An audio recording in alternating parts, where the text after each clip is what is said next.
नमस्कार, म निशान्त बाबु खड्का। नेपालको संविधान जारी भएको लगभग 5 वर्ष पुरा हुन लागेको छ। र यी 5 वर्ष पुरा हुन लागेको अवसरमा स्न्याप लिगल्सद्वारा आयोजित यस संविधान सप्ताहको आज तेस्रो श्रृङ्खला विक्रम सम्वत 2077 साल भाद्र 30 गते मङ्गलबार हामी नेपालको संविधान र मानवाधिकार शीर्षकमा लगभग 1 घण्टा अन्तर्क्रिया गर्नको लागि यहाँहरू समक्ष उपस्थित भएका छौँ। र यस अन्तर्क्रिया कार्यक्रममा हामीसँग वरिष्ठ अधिवक्ता दिनेश त्रिपाठीज्यू सहभागी हुनुहुन्छ। यस कार्यक्रमलाई, यस अन्तर्क्रियालाई स्न्याप लिगल्सको फेसबुक पेज मार्फत र जुम मार्फत हेरिरहनुभएका अथवा सुनिरहनुभएका सबैलाई म यस कार्यक्रममा स्वागत गर्न चाहन्छु। र यस कार्यक्रमको सिलसिलामा यदि कुनै जिज्ञासाहरू छन् भने फेसबुक लाइभ मार्फत जोडिनु भएकाहरूले कमेन्ट सेक्सनमा र जुम मार्फत जोडिनु भएकाहरूले च्याट बक्समा आफ्ना जिज्ञासाहरू राख्न सक्नुहुन्छ। ती जिज्ञासाहरूलाई हामी सम्बोधन गर्ने भरमग्दो प्रयास गर्नेछौँ। त्यसो गर्दाखेरि समयको पनि अलिकति बचत हुन्छ र अलिकति बढी प्रभावकारी पनि हुन जान्छ। र आज हामी नेपालको संविधान र मानवाधिकार विषयमा चर्चा गर्न गइरहेका छौँ। संविधान बनेको 5 वर्ष पुरा हुनै लाग्यो। यस बीचमा धेरै कुराहरू भए, धेरै कामहरू पनि भए संविधान कार्यान्वयनको तर्फ, धेरै कानुनहरू बने, धेरै नियमहरू बने, नियमावलीहरू बने, अदालतबाट आदेशहरू जारी भए, धेरै प्रयासहरू भएका छन्। अब आज चाहिँ हामी मानवाधिकारको विषयलाई केन्द्रमा रहेर यस संविधानको मूल्याङ्कन गर्नेछौँ, अथवा मानवाधिकारको दृष्टिकोणबाट नेपालको संविधान कस्तो छ त भन्ने विषयमा अन्तरङ्ग छलफल गर्नेछौँ। र मानवाधिकार एउटा यस्तो विषय हो जुन चाहिँ दशकौँदेखि सदियौँदेखि चाहिँ जुनसुकै समाजको केन्द्रमा रहिरहेको विषय छ। मानवाधिकार बिना कुनै पनि समाज कुनै पनि हालतमा सभ्य हुन सक्दैन, अगाडि बढ्न सक्दैन भन्ने विषयलाई मैले यहाँ दोहोऱ्याउनु पर्छ जस्तो मलाई लाग्दैन। अब आज हामीसँग जोडिनु भएका वरिष्ठ अधिवक्ता दिनेश त्रिपाठीज्यूको बारेमा केही छोटो परिचय दिन मात्रै चाहन्छु म। वरिष्ठ अधिवक्ता दिनेश त्रिपाठी नेपालको कानुनी तथा न्याय क्षेत्रमा एउटा चिरपरिचित नाम हो। उहाँ लामो समयदेखि चाहिँ उहाँ यस पेसामा संलग्न हुनुहुन्छ र विशेष गरी मानवाधिकार र सङ्क्रमणकालीन न्यायको क्षेत्रमा पनि उहाँको ठुलो योगदान रहेको छ। मानवाधिकार उल्लङ्घनका घटनाहरू र सङ्क्रमणकालमा मानवाधिकार उल्लङ्घनबाट भएका पीडितहरूको तर्फबाट उहाँले एउटा सराहनीय काम गरि आउनु भएको छ र त्यसको लागि उहाँ एउटा धन्यवादको पात्र पनि हुनुहुन्छ। र उहाँसँग आज हामी नेपालको संविधान र मानवाधिकार शीर्षकमा करिब 1 घण्टा अन्तरङ्ग छलफल गर्नेछौँ। र छलफलमा जानुभन्दा अगाडि म एउटा सानो विषय उठान मात्रै गर्न चाहन्छु। त्यसपछि हामी विभिन्न प्रश्नहरू सँगसँगै उहाँको जवाफहरू सुन्दै यस छलफललाई प्रभावकारी बनाउँदै अगाडि बढ्ने नै छौँ। र सुरुमा विषय उठान गर्दाखेरि म मानवाधिकार भनेको के हो भन्ने विषय थोरै जोड्न चाहन्छु र त्यसपछि म धेरै समय नलिकन अगाडि बढिहाल्छु। मानवाधिकारको परिभाषा सायद जहाँसम्म मलाई लाग्छ कसैले पनि यही चाहिँ मानवाधिकार हो भनेर एउटा विश्वव्यापी परिभाषा गर्न सक्ने अवस्था नरहेको जस्तो लाग्छ अहिले। किनकि हामीले भन्दै आएका छौँ मानवाधिकार भनेको कुनै पनि मानिस जन्मिने बित्तिकै प्राप्त हुने उसको नैसर्गिक अधिकार हो, उसको जन्मसिद्ध अधिकार हो र ऊ मृत्यु पर्यन्तसम्म कायम रहने अधिकार हो भनेर हामीले बुझ्दै आएका छौँ। अब मानवाधिकारको कुरा गर्दै गर्दा जति पनि हाम्रा इतिहासमा लामो कालखण्डमा जति पनि क्रान्तिहरू भए, जति पनि रिभोल्युसन्स जति पनि भए, तिनको केन्द्रमा चाहिँ मानवाधिकार रहेको छ।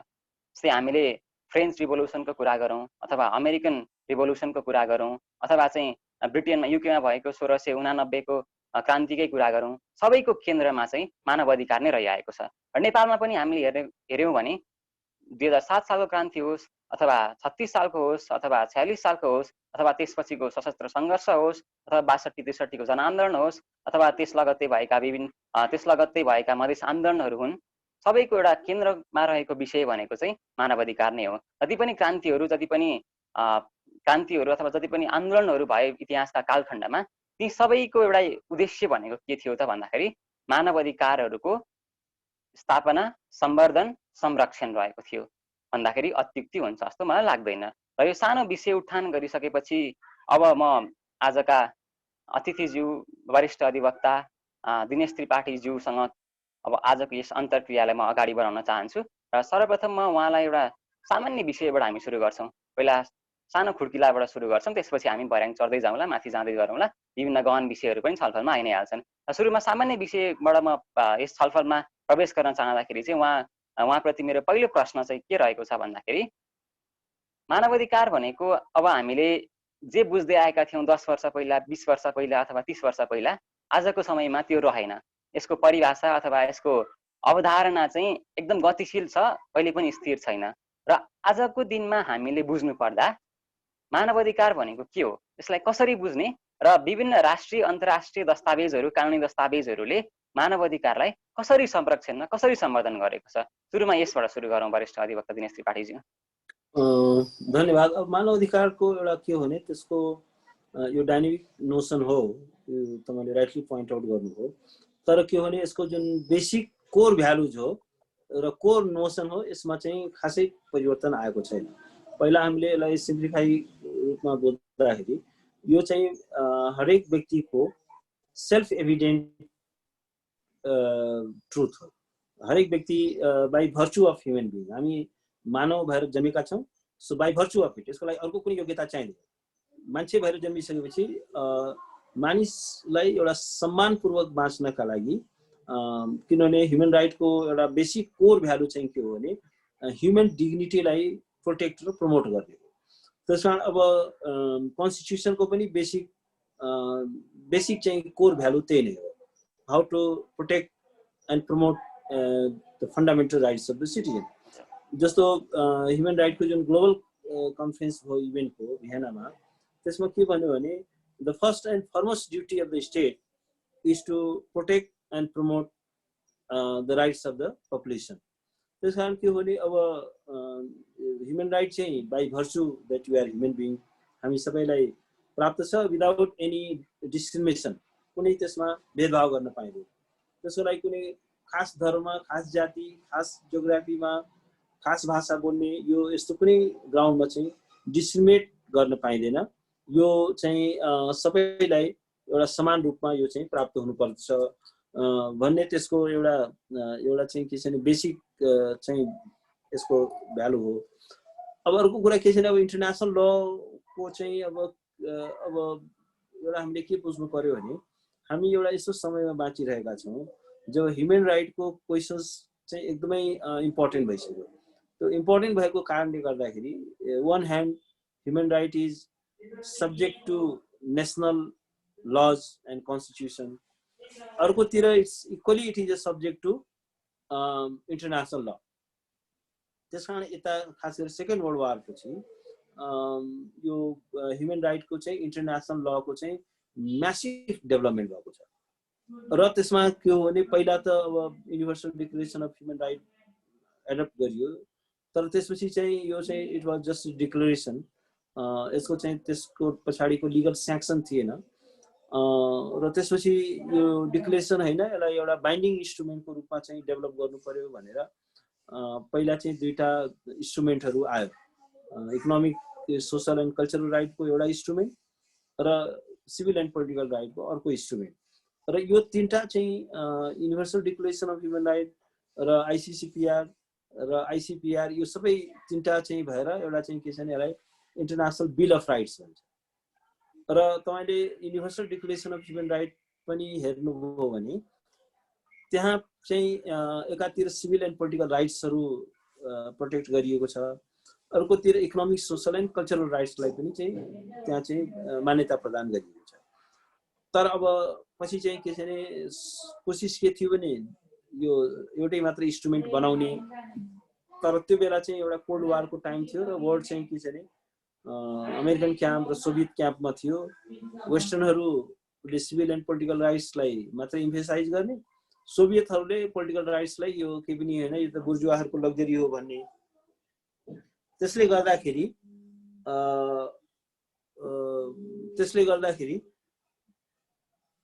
चाहिँ के छ भने दुईटा इन्स्ट्रुमेन्ट आयो। एउटा इन्स्ट्रुमेन्टमा चाहिँ के छ भने एउटा कन्सेन्सस सहमति बन्न सकेन। त्यस कारण के छ भने अब अहिले त इन्टरनेसनल लको कुरा गर्दाखेरि अब there is a large number of international इन्स्ट्रुमेन्ट्सहरू अहिले अस्तित्वमा आइसकेको छ। उनीहरू चाहिँ रेटिफाई भइसकेका छन्, लागू भइसकेका छन्। जस्तो सिडा छ, महिलाहरूको अधिकारको बारेमा, त्यसले महिला अधिकारको कुरा गर्छ। चाइल्ड राइट कन्भेन्सन छ, डिजेबल्सहरूको बारेमा कन्भेन्सन छ, रिफ्युजीहरूको बारेमा चाहिँ इन्स्ट्रुमेन्ट छ। त्यसै गरी यो चाहिँ डिजेबल्सहरूको बारेमा इन्स्ट्रुमेन्ट बनाइएको छ। भन्दा के छ भने यो डिफ्रेन्ट सेक्टरको पपुलेसनलाई भिन्न भिन्दै चाहिँ के छ भने यो इन्स्ट्रुमेन्टहरू छ। अब इन्टरनेसनल लको त ह्युमन राइटको त इट्स भेरी भास्ट, धेरै इस्युजमा चाहिँ के छ भने कुनै चाहिँ कन्भेन्सन, कुनै चाहिँ डिक्लेरेसन्सहरू थुप्रो सङ्ख्यामा छ र यो चाहिँ के छ भने स्टिल इट इज एक्सपेन्डिङ। यो चाहिँ it's a growing body of law, growing field of law, जसले चाहिँ के हो भने ह्युमन राइटको कोर भ्यालु चाहिँ इन्ट्याक्ट भए तापनि अहिलेको यो डाइनामिक वर्ल्डमा चाहिँ के छ भने अब ह्युमन राइटको चाहिँ यसको चाहिँ दायरा चाहिँ फराकिलो हुँदैछ। जस्तो फर्स्ट जेनेरेसनको ह्युमन राइटको कुरा गर्दाखेरि पहिला सिभिल एन्ड पोलिटिकल राइट्सलाई मात्रै ह्युमन राइटको उसमा राखिन्थ्यो। अब अहिले त्यसपछि होइन यो इकोनोमिक सोसल राइट्स बिना त पोलिटिकल राइटको अर्थ छैन, सिभिल राइटको अर्थ छैन भन्ने अवधारणा पनि विकसित भयो। र त्यसपछि अब अहिले त के छ भने यो third right to development, right to participation, यो कमन हेरिटेज ह्युम्यानिटीको त्यसमा पनि हरेकको चाहिँ एउटा चाहिँ पहुँच, अब right to environment, climate change, अब lot of issues are emerging. त्यसबाट के छैन अब ह्युमन राइटको चाहिँ त्यसको आयामहरू दायराहरू फराकिलो हुँदैछ र इन्टरनेसनल लको पनि निरन्तर विकास भइरहेको छ। हजुर, अब अरू केही छ? अब अहिलेको अवस्थामा चाहिँ हामी विचार गऱ्यौँ भने के हुँदैछ त भन्दाखेरि मानवाधिकार जुन शब्द थियो आजभन्दा 10 वर्ष 15 वर्ष अगाडि हामीले जुन घनत्व र जुन गाम्भीर्यताका साथ मानवाधिकार शब्दको अर्थको रूपमा लिइन्थ्यो, तर त्यो मानवाधिकार शब्द चाहिँ अब हिजो आजको दिनमा चाहिँ त्यो शब्दको अर्थ अवनति भएर अलिकति मानवाधिकार भन्ने शब्दप्रति लगाव अलिक कम भएको अथवा चाहिँ मानवाधिकारको अवधारणाप्रति नै बिस्तारै आम मानिसको मानसपटलमा चाहिँ यो अवधारणाप्रति केही नकारात्मक धारणा अङ्कुरित हुँदै गएको अथवा केही वितृष्णाहरू पैदा हुँदै गरेको। किन भन्दाखेरि यो मानवाधिकारलाई चाहिँ एउटा के रूपमा पनि लिन थालिएको छ भन्दाखेरि चाहिँ यो एउटा कुनै एउटा सेतु त हो मानवाधिकार, एउटा डिग्निफाइड लाइफको लागि अथवा चाहिँ एउटा दिगो विकासको लागि मानवाधिकार भनेको एउटा सेतु हुन सक्छ र सेतु हो पनि। तर बिचको समयमा अथवा चाहिँ यो संसारभरि नै के भयो त भन्दाखेरि मानवाधिकारको अर्थ चाहिँ सुरुमा जुन रूपमा लिइन्थ्यो त्यसबाट अलिकति अवनति भएर झरेको र मानवाधिकार भन्ने जुन कन्सेप्टलाई चाहिँ अलि धेरै राजनीतिकरण गरिएको भनेर पनि आरोप लाग्दै आइरहेका छन्। यसलाई कसरी लिनुहुन्छ? यस विषयमा तपाईँको धारणा? होइन, अब यो कुराहरू चाहिँ जस्तो के छ नि, यो सिनिकल एटिच्युड पनि छ। जस्तो अहिले नेपाली समाजमा तपाईँले मान्छेहरूले के यो मानवाधिकार यस्तै हो यस्तो कुरा, अब त्यो कस्तो हो भने अब म एकजना एयरपोर्टमा एकजना लयर भेटिनु भयो अनि उहाँले भन्नुभयो कि तपाईँ त मानवाधिकारको धेरै कुरा गर्नुहुन्छ, मानवाधिकारको पनि काम छैन भन्ने यस्तै के कुरा गर्नु। सिनियर मान्छे हो, मभन्दा धेरै बुढो। त मैले भने तपाईँ चाहिँ अब आफ्नो चाहिँ तपाईँको यो लको प्रोफेसन चाहिँ तपाईँ के को लागि गरेको? तपाईँ खालि एउटा दाल भात खानलाई मात्रै गरेको हो कि तपाईँको केही एउटा मिसन छ? त लयरहरूलाई के भन्छ नि, they are the first line of defender. किनभने रुल अफ ल भनेकै एउटा ह्युमन राइट हो नि, र कुनै व्यक्तिले यो ह्युमन राइट चाहिँदैन या यस्तो उस्तो भन्यो भने अब रुलरहरूले भन्नु त ठिकै हो, किनभने मानवाधिकार उनीहरूलाई एकाउन्टेबल बनाउने कुरा गर्छ, उनीहरूको ज्यादतीलाई रोक्ने कुरा गर्छ, उनीहरूको स्वेच्छाचारितालाई निरङ्कुशतालाई रोक्ने कुरा गर्छ। तर अब हामी लयरहरूले या चाहिँ अरू कमन मान्छेहरूले जो चाहिँ एउटा तिनीहरूले यो कुरा गर्नु भनेको चाहिँ के छ भने म चाहिँ दास नै भएर बस्न चाहन्छु, मलाई चाहिँ मेरो अधिकार चाहिँदैन। मानवाधिकार भनेको त सबैको अधिकार हो नि यार, इट्स एभ्रिबडीज राइट, एभ्रिबडीजलाई यसले इट प्रोभाइड्स सर्टेन प्रोटेक्सन। यो चाहिँ कुनै खास मानवाधिकारको वकिलहरूको लागि मात्रै या पढे लेखेको लागि मात्रै होइन, इट्स फर एभ्रिबडी, एउटा मजदुरको लागि पनि हो। अब स्टेटले फङ्सन गरेन, द्याट्स डिफ्रेन्ट थिङ, स्टेटले डेलिभर गरेन, द्याट्स डिफ्रेन्ट आस्पेक्ट। तर अब मानवाधिकारै यो चाहिँ खराब कुरा हो, यो चाहिँ हुनु हुँदैन भन्ने त यो चाहिँ के छ भने यो चाहिँ स्टेट प्रोपोगन्डा हो। यो चाहिँ के छ भने यो सिनिकल माइन्डसेटले यस्तो कुरो गर्छ। एटलिस्ट हामी the lawyers should not talk like that. के छ भने एटलिस्ट के छ भने किन लयर भनेको, अब लयरहरूले यो मानवाधिकार यस्तो भन्छ कि ननसेन्स छ। अब उनीहरूलाई यो पनि थाहा छैन कि लयर भनेकै चाहिँ के छ भने कन्स्टिट्युसनको प्रोटेक्टरको लागि हो, नागरिकको जस्टिसको लागि हो। जस्टिस भनेकै नागरिकको फर्स्ट एन्ड फन्डामेन्टल राइट्स हो नि, राइट टु जस्टिस। अब त्यो त के हो भने एउटा सिटिजनको पार्टिसिपेसनको कुरा छ, जस्टिसको कुरा छ, इन्डिपेन्डेन्स अफ कोर्टको कुरा छ। It's all part of human right, यो all part of rule of law नि। त्यस कारण के छैन अब यो यसको चाहिँ यो त के छ, यसको महत्त्व कम भयो, यसको अवनति भयो भन्ने कुरा चाहिँ अब त्यस्तो कुरालाई चाहिँ म बाइ गर्दिनँ होइन। ह्युमन राइट चाहिँ के छ भने यसको चाहिँ रिलेभेन्स, किनभने अब या त हामीले भन्नु पर्यो you want slavery, we don't need our dignity, हामी चाहिँ के छ भने यन्त्र मानव भएर हामीले खालि हामी चाहिँ दास भएरै बस्न चाहन्छौँ, हामीलाई चाहिँ आफ्नो स्वतन्त्रता प्यारो छैन, हामीले आफ्नो अधिकार प्यारो छैन, हामीलाई दासत्व प्यारो छ, स्लेभरी चाहिँ प्यारो छ भन्छ भने अब त्यो चाहिँ उनीहरूको प्रब्लम हो। तर person who want to have a dignified life, the person, because without freedom, without rights there shall be no dignity. त्यो त प्रि रिक्विजिट हो नि। त्यसको लागि we need constitution, democratic constitution, we need court system, we need त्यसको इन्स्ट्रुमेन्टहरू, rule of ल। त्यो होल प्रोसेसबाट त आखिर नागरिक हो। यसको एउटा कुरा के बुझ्नु भने यसको कोर भ्यालु के हो भने ह्युमन डिग्निटी। ह्युमन डिग्निटी, त्यसको sanctity of human person, worth and dignity of human person. हरेक मान्छे इक्वल छ, हरेक मान्छेको there are certain inalienable right, हरेक मान्छेलाई राइट टु लाइफ बाँचिरहेको छ, त्यो पनि त राइट, त्यो पनि त उसको राइट्स हो नि। बाँच्ने अधिकार छैन भने कसैले पनि आएर पुलिसले गोली ठोकेर मारिदिए पनि भयो त। समातेर पुलिसले थुनिदियो भने अनि त्यसको बेला चाहिँ ह्युमन राइटको कुरा गर्ने, जुन बेला आफू थुनियो, अनि अरू बेला चाहिँ यो ह्युमन राइटको चाहिँ खालि हल्ला मात्रै गर्छन्, काम छैन भन्ने त चाहिँ के छ भने दुई तरह मान्छेले गर्छन्। या त जो पावर इन्जोय भएर त्यहाँ करप्ट छ, या जो छ जसले चाहिँ त्यसको जो आफ्नो स्वतन्त्रतालाई प्यारो गर्दैन, जो आफ्नो स्वाभिमानलाई प्यारो गर्दैन, जो आफ्नो डिग्निटीलाई प्यारो गर्दैन, अब they don't deserve to be a like a dignified human being. उनीहरू जो भोलिन्टरीली एउटा स्लेभरी चुज गर्छन्। अब एउटा चाहिँ के छ भने एउटा सिक्किमको बारेमा उसले भन्नुहुन्थ्यो कि संसारभरि मान्छे चाहिँ स्वतन्त्रताको लागि लडिरहेको छन्, अनि यी चाहिँ कस्ता मनुष्य हुन् सिक्किमीहरू, यो आफ्नो देशको स्वतन्त्रतालाई गुमाउनको लागि लडिरहेको छ, यो कस्तो मनुष्य हो मैले बुझिनँ भनेर एकजनाले कमेन्ट गर्थे। किनभने आफ्नो स्वतन्त्रता हामी चाहिँदैन, हामीलाई चाहिँ भारतमा मिलाइदेऊ, भारतमा चाहिँ मर्ज गरिदेऊ अब भन्ने पनि चाहिँ केही छ भने मान्छे हुन्छ जसलाई आफ्नो राष्ट्रको चाहिँ स्वाभिमान प्यारो छैन, स्वतन्त्रता प्यारो छैन। तर यस्ता पनि मान्छेहरू हुन्छन्। त्यस कारण अब यस्तो कुरामा चाहिँ हामी भन्दा पनि हामी चाहिँ के छ भने कसरी the human dignity is a core value, right to justice is a core value. मान्छेको खान पाउने, रोजगारीको अधिकार, आवासको अधिकार, स्वास्थ्यको अधिकार सबै त हुन्। अब फेरि हाम्रो बुझाइ के छ भने खालि उही ह्युमन राइट भनेको गएर खालि भाषण गर्न पाउने, चुनाव लड्न पाउने, त्यति मात्रै बुझाइ हो नि। It's a very comprehensive. We need decent life, we need right to education, we need housing, we need health, so everything. We need an environment. हामी जुन सास फेर्दैछौँ जुन हावामा त्यो वायुमण्डलै दूषित भयो भने होइन हामीलाई ह्युमन राइट चाहिँदैन भन्ने, that's quite nonsensical. We need a clean air. Right to have a clean air is also fundamental rights.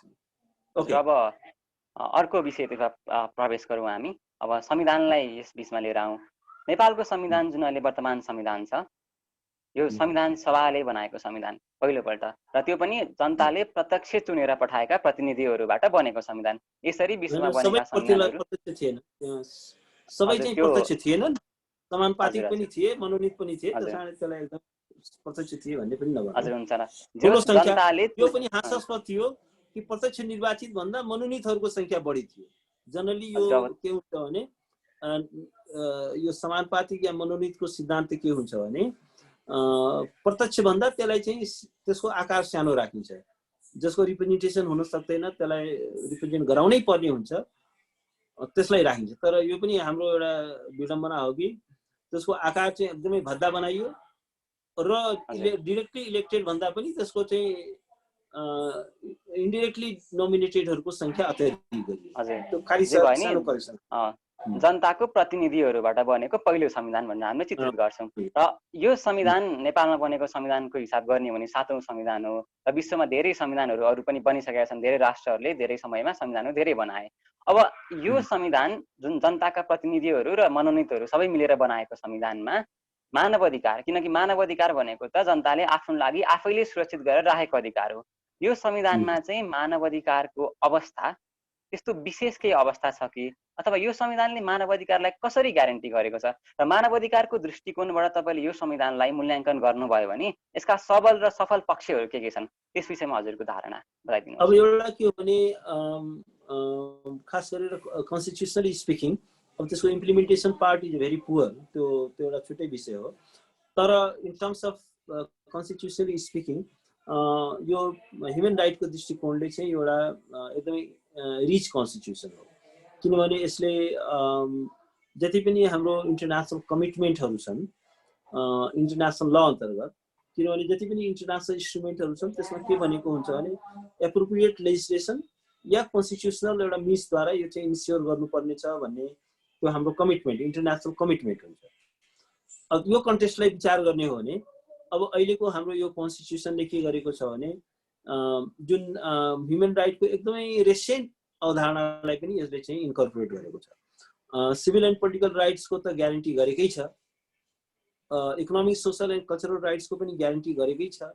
अब राइट टु इन्भाइरोमेन्टको, right to participation, right to inclusion, inclusive state को पनि, क्लाइमेट चेन्जको इस्युजहरूलाई पनि यसले समेटेको छ। Disable पिपलहरूको राइट्सलाई पनि यसले समेटेको छ। महिलाहरूको बारेमा चाहिँ छुट्टै एउटा आर्टिकलको बन्दोबस्त गरिएको छ। दलितहरूको बारेमा देयर आर 2 सेपरेट आर्टिकल, एउटामा छुवाछुत विरुद्धको बारेमा भनेको छ, अर्को दलित राइट्स भनेर गरेको छ। र त्यस कारण के छ भने यो constitutionally speaking the human right are fundamental rights of the citizen well protected under the constitution and the list is very long, very comprehensive list. यसले चाहिँ के छ भने जस्तो रेसेन्ट जस्तो यो राइट टु पार्टिसिपेसनको कुरा, स्टेटको सबै अर्गन्सहरूमा चाहिँ समानुपातिक प्रतिनिधित्वको कुरा गरिएको छ। It's a very recent rights हो यो राइट टु पार्टिसिपेसन, किनभने एउटा भनाइ के छ भने नथिङ अबाउट अस विदाउट अस। त्यस कारण के छ भने यो इन्क्लुजनको त्यसको कुरा पनि गरिएको छ। क्लाइमेट चेन्जको कुरा पनि यसमा परेको छ, जबकि इट्स रेसेन्ट इस्यु हो। त्यसै गरी डिजेबल्सहरूको बारेमा पनि यो संविधानले छुट्टै बोलेको छ। राइट टु यो सोसल सेक्युरिटीलाई पनि एज अ राइट्स नै ग्यारेन्टी गरेको छ। सिनियर सिटिजनको राइट्सको पनि बारेमा पनि यसमा बोलेको छ। त्यसै गरी अब इकोनोमिक राइट्सहरूमा पनि चाहिँ के छ भने right to health, right to housing, right to employment पनि यसमा ग्यारेन्टी गरेको छ। संसारको धेरै कम कन्स्टिट्युसनमा यति धेरै चाहिँ के छ भने राइट्सहरूलाई ग्यारेन्टी गर्न खोजेको हुन्छ। तर कन्स्टिट्युसनली स्पिकिङ अब त्यसको implementation is very poor. Right to चाहिँ के छ भने इम्प्लोइमेन्टलाई कन्स्टिट्युसनल ग्यारेन्टी दिए पनि आज चाहिँ के छ भने 60 लाख हाम्रो पपुलेसन चाहिँ खाडीमा छ। त्यस कारण that is meaningless. Right to health हजुर, इम्प्लिमेन्टेसनको पार्टमा हामी अहिले एकछिनपछि आउँछौँ। अहिले कन्स्टिट्युसनली स्पिकिङ चाहिँ भन्नु तपाईको मत स्पिकिङ चाहिँ के छ भने अब there is a long list of human right and अब त्यसपछि पार्ट 4 अफ द कन्स्टिट्युसन पनि धेरै कुराहरू सोसल राइट्सको कुराहरू त्यसमा पनि अत्यधिक मात्रामा बोलिएको छ। त्यसमा एउटा कुरा के छ भने यो एउटा अहिले नयाँ, किनभने हाम्रो यो एउटा रिसेन्ट कन्स्टिट्युसन भएकोले यो चाहिँ के छ भने एउटा ट्रान्सफर्मेटिभ कन्स्टिट्युसनलिजम भन्छ। यो चाहिँ एउटा ट्रान्सफर्मेसिभ छ, यो रूपान्तरणकारी छ आफैमा। यसमा भएका राइट्सहरूलाई यदि इन्स्योर गर्ने हो भने यद्यपि धेरै कुराहरू चाहिँ कानुनको मार्फतमा राखियो, त्यो पनि jurisprudentially speaking is a very stupid thing to my mind. किनभने अब कानुन रोजगारी हुनेछ तर कानुनले तोके पनि कानुन जुन बनायो त्यो खासै केही गतिलो छैन। राइट टु हेल्थ चाहिँ कानुन, पहिलो कुरा त कन्सेप्चुअली इट इज रङ कि फन्डामेन्टल राइट्सलाई कानुनको अन्तर्गत राखिँदैन। Fundamental right is a fundamental र एउटा कन्स्टिट्युसनल एउटा सुप्रिमेसीको कुरा हुन्छ। त्यहाँ चाहिँ कुनै पनि कन्स्टिट्युसनल प्रोभिजन चाहिँ it should not be under the ordinary legislation. एउटा त्यो कन्सेप्चुअली त्यहाँ चाहिँ इट्स रङ। तर अब रफली स्पिकिङ अब यसलाई धेरै ज्यादा ग्लोरिफाई पनि गरियो। अब कतिपय कुरा चाहिँ एकदमै बोझिल पनि छ, मतलब त्यो लेखाइमा पनि अलिकति ड्राफ्ट्सम्यानको अलिकति स्किल चाहिँ पुगेको छैन। अब एउटै आर्टिकलमा चाहिँ के छ भने एउटै आर्टिकलमा भनेर पुग्ने अब 4वटा आर्टिकल सोशल जस्टिसलाई राइट भनियो, फेरि सोशल सेक्युरिटीलाई पनि भनियो, फेरि ज्येष्ठ नागरिकको बारेमा पनि बोलियो। त्यसपछि त्यो त एउटैमा राख्न सकिन्थ्यो नि, एउटै आर्टिकलमा सबै कुरालाई एउटा चाहिँ कम्पोज गर्न सकिन्थ्यो। त्यस कारण के छ भने अब एनिवे त्यो ड्राफ्टम्यानको आफ्नै त्यति साउन्ड नहोला, तर एनिवे एउटा चाहिँ के हुन्छ भने अब संविधानमा प्रावधानै नहुनु भन्दा एटलिस्ट प्रावधान हुनु चाहिँ इट इज ए गुड। त्यस कारण अब कन्स्टिट्युसनली स्पिकिङ इट्स ओके।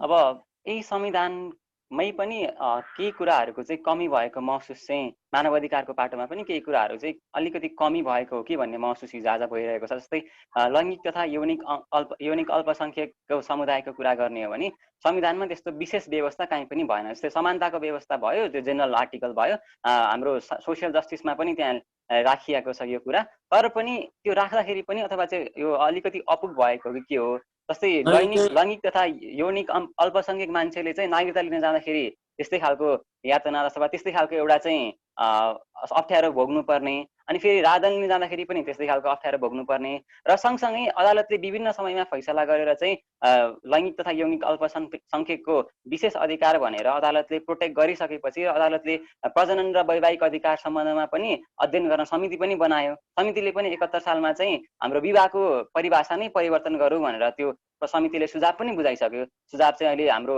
महिला मन्त्रालयमा होला, महिला ज्येष्ठ नागरिक मन्त्रालयमा 71 सालमा त्यो सुझाव आइसकेको छ।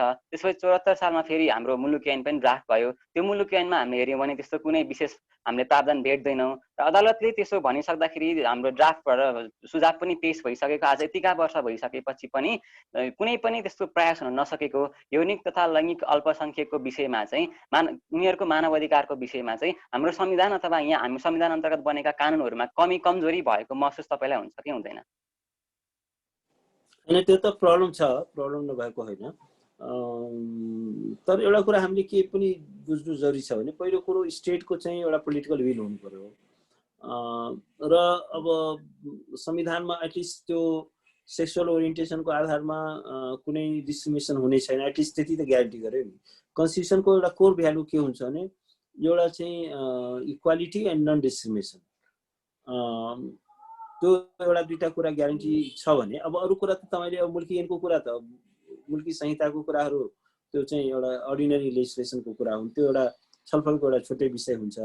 त्यस कारण एउटा कुरा हामीले के ध्यानमा राख्नु पर्यो भने कन्स्टिट्युसन भनेको एउटा अर्ग्यानिक ल हो, एउटा प्यारेन्ट ल हो, र कन्स्टिट्युसन चाहिँ कहिले पनि पूर्ण हुँदैन। यसको चाहिँ एउटा परिष्कार, यसको चाहिँ एउटा चाहिँ विकास। त्यस कारण संविधानको बारेमा के भन्छ, संविधान लेखिँदैन, संविधान विकसित हुन्छ र समयले यसमा फ्लेस एन्ड ब्लड चाहिँ भर्ने काम गर्छ। इट्स लाइक ए स्केलेटन, एउटा कङ्काल जस्तो हो, र त्यसमा जस्तो जुडिसियल डिसिजन्सहरू आउँछन् त्यसले कन्स्टिट्युसनलाई फ्लेस एन्ड ब्लड दिने काम गर्छ, त्यसलाई चाहिँ इनरिच गर्ने काम गर्छ। लेजिस्लेसन्सहरू आउँछन् त्यसको इम्प्लिमेन्टेसनलाई लिएर। त्यस कारण अब constitution of course there are serious gaps.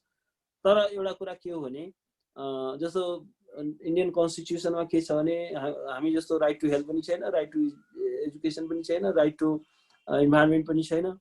तर इन्डियन सुप्रिम कोर्टले के गर्यो भने राइट टु लाइफलाई इन्टरप्रेट गरेर त्यहाँ चाहिँ के हो भने right to environment, right to education, यो सबै कुराहरू चाहिँ के हो भने त्यो एउटा व्याख्या गर्यो।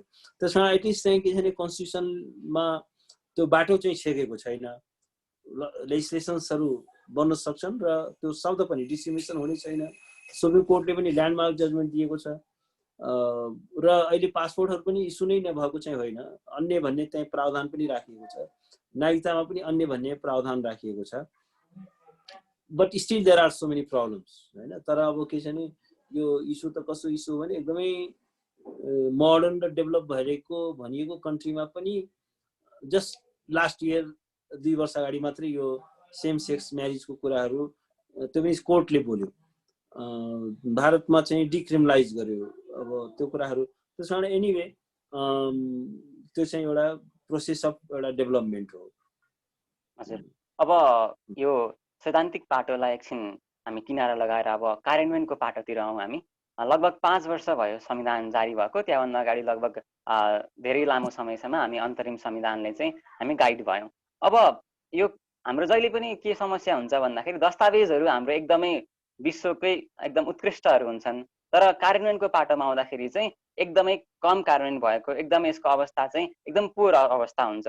अब यो संविधान अन्तर्गत भएका मानव अधिकारहरू जति पनि मौलिक हकहरूमा व्यवस्था भएका छन्, कति कति अब अरू सामान्य संवैधानिक हकको रूपमा व्यवस्था पनि भएका छन्। अब ती कार्यान्वयनको लागि आजसम्म जस्तै विधायिकाले, न्यायपालिकाले, कार्यपालिकाले आफ्नो आफ्नो भूमिका हुन्छ। हामी यसमा क्रमशः छलफल गरौँला।